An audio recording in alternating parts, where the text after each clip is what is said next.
The Little Prince by Antoine de Saint-Exupéry. Chapter 7. The narrator learns about the secret of the little prince's life. On the 5th day, again, as always, it was thanks to the sheep. The secret of the little prince's life was revealed to me. Abruptly, without anything to lead up to it, and as if the question had been born of long and silent meditation on his problem, he demanded, "A sheep, if it eats little bushes, does it eat flowers too?" "A sheep," I answered, "eats anything it finds in its reach." "Even flowers that have thorns?" "Yes, even flowers that have thorns." "Then the thorns, what use are they?" I did not know. At that moment, I was very busy trying to unscrew a bolt that had got stuck in my engine. I was very much worried, for it was becoming clear to me that the breakdown of my plane was extremely serious, and I had so little drinking water left that I had to fear for the worst. "The thorns, what use are they?" The little prince never let go of a question once he had asked it. As for me, I was upset over that bolt, and I answered with the first thing that came into my head. "The thorns are of no use at all. Flowers have thorns just for spite." "Oh." There was a moment of complete silence. Then the little prince flashed back at me with a kind of resentfulness. "I don't believe you.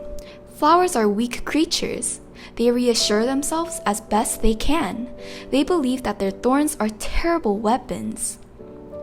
I did not answer. At that instant, I was saying to myself, if this bolt still won't turn, I am going to knock it out with the hammer. Again, the little prince disturbed my thoughts. "And you actually believe that the flowers—" "Oh no!" I cried. "No, no, no! I don't believe anything. I answered you with the first thing that came into my head. Don't you see? I am very busy with matters of consequence." He stared at me, thunderstruck. "Matters of consequence?"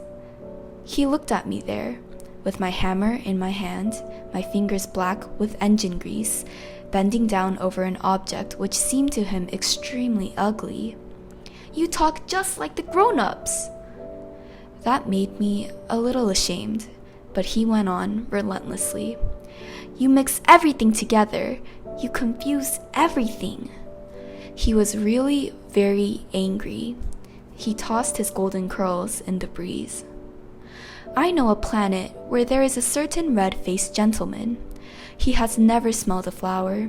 He has never looked at a star. He has never loved anyone. He has never done anything in his life but add up figures.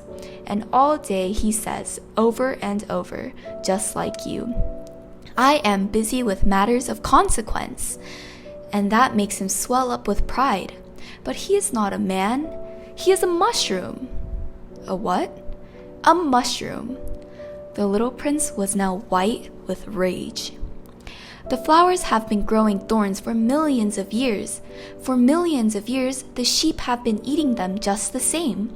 And is it not a matter of consequence to try to understand why the flowers go to so much trouble to grow thorns which are never of any use to them?